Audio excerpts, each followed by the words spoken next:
গত কয়েকদিন আগের ভিডিওতে আপনাদের জানিয়েছি আপনারা কিভাবে পিএম স্কলারশিপ বা এনএসপি স্কলারশিপের ফ্রেশ অ্যাপ্লিকেশন করবেন, তার ডিটেলস পদ্ধতি দেখিয়েছি। কিভাবে আপনারা ওটিআর জেনারেট করবেন, কিভাবে ফর্ম ফিল আপ করবেন, কি কি ডকুমেন্টস কিভাবে আপলোড করবেন এবং কিভাবে স্ট্যাটাসটা চেক করবেন আপনার টাকাটা ঢুকেছে কিনা। তো আজকের ভিডিওতে সম্পূর্ণভাবে সেই পিএম স্কলারশিপ বা এনএসপি স্কলারশিপের রিনিউয়াল কিভাবে করবেন তার সম্পূর্ণ বিস্তারিত প্রসেস আজকের ভিডিওতে আপনাদের দেখাবো। তাই ফ্রেন্ডস, ভিডিওটি প্রথম থেকে শেষ পর্যন্ত দেখতে থাকুন। আর অবশ্যই চ্যানেলে নতুন এসে থাকলে চ্যানেলটি সাবস্ক্রাইব করে পাশে বেল নোটিফিকেশনটি অন করে সাথে থাকুন। তো এর জন্য প্রথমে আপনি ডাইরেক্ট গুগল ক্রোম ব্রাউজারে চলে আসবেন। ক্রোম ব্রাউজারে এসে এনএসপি স্কলারশিপ লিখে সার্চ করবেন। এর লিঙ্ক ভিডিও ডেসক্রিপশনেও দেওয়া থাকবে, সেখান থেকেও আপনারা ক্লিক করে এর হোম পেজে আসতে পারবেন। এই ওপরের যে লিঙ্কটি দেখছেন, এই লিঙ্কটির ওপর ক্লিক করলে আপনি এনএসপির অফিসিয়াল ওয়েবসাইটে প্রবেশ করবেন। এখানে আসার পর আপনি ডাইরেক্ট অ্যাপ্লাই ফর স্কলারশিপ এই অপশনটায় ক্লিক করবেন, অথবা এই ওপরের দিকে দেখুন চারটে যে ডট দেওয়া আছে, এই ওপরের দিকে চারটে ডটের উপর ক্লিক করবেন। চারটে ডটের উপর ক্লিক করলে আপনি বাম দিকে দেখতে পাবেন অ্যাপ্লাই ফর স্কলারশিপ,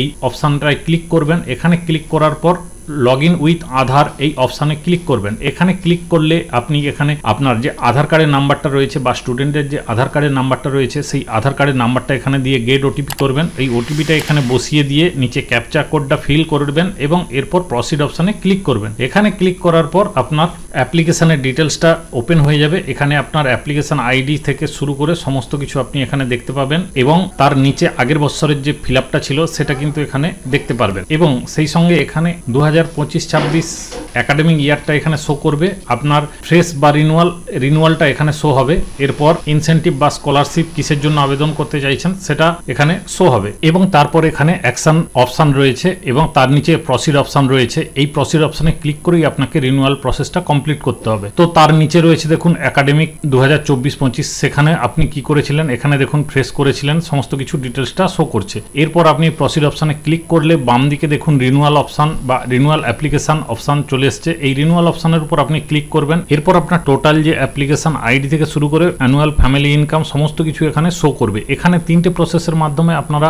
এই ফর্মটি ফিল আপ করতে পারবেন।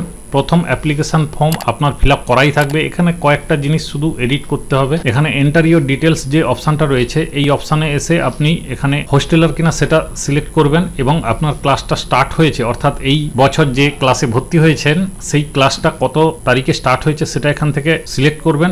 এরপর প্রিভিয়াস ক্লাস পার্সেন্টেজ, অর্থাৎ আগের ক্লাসের মার্কশিট দেখে এখানে আপনার পার্সেন্টেজটা বসিয়ে দেবেন এবং এই ক্লাসের রোল নাম্বার ও সেকশনটা দিয়ে এখানে সেভ অ্যান্ড নেক্সট অপশানে ক্লিক করবেন। ক্লিক করার পর আপনাকে দুটো ডকুমেন্টস অ্যাটাচ করতে হবে। এখানে আইডেন্টিটি কার্ড অর্থাৎ বিডির যে কার্ডটি রয়েছে সেই বিডির কার্ডটি এখানে এপিড ওপিড 2 পিটি স্ক্যান করে পিডিএফ আকারে এখানে অ্যাটাচ করে দেবেন বা চুজ ফাইল করে অ্যাটাচ করবেন। এরপর আপনার যে ইনকাম সার্টিফিকেটটা রয়েছে সেই ইনকাম সার্টিফিকেটটা এখান থেকে চুজ ফাইল করে দিয়ে দেবেন। ইনকাম সার্টিফিকেটটা ইনকাম সার্টিফিকেট হতে হবে কিন্তু এখানে। এরপর আপনি এই সেভ অ্যান্ড নেক্সট অপশানে ক্লিক করবেন। এখানে ক্লিক করার পর আপনার যে আন্ডারটেকেন ফর স্কলারশিপ এইখানে আই কনসান্টে আই এগ্রি করবেন এবং ফাইনাল সাবমিট করবেন। এখানে কিন্তু আপনার রিনিউয়াল প্রসেসটা কমপ্লিট। কিন্তু এরপর আপনি আবারও এই প্রসেস অপশানে ক্লিক করবেন।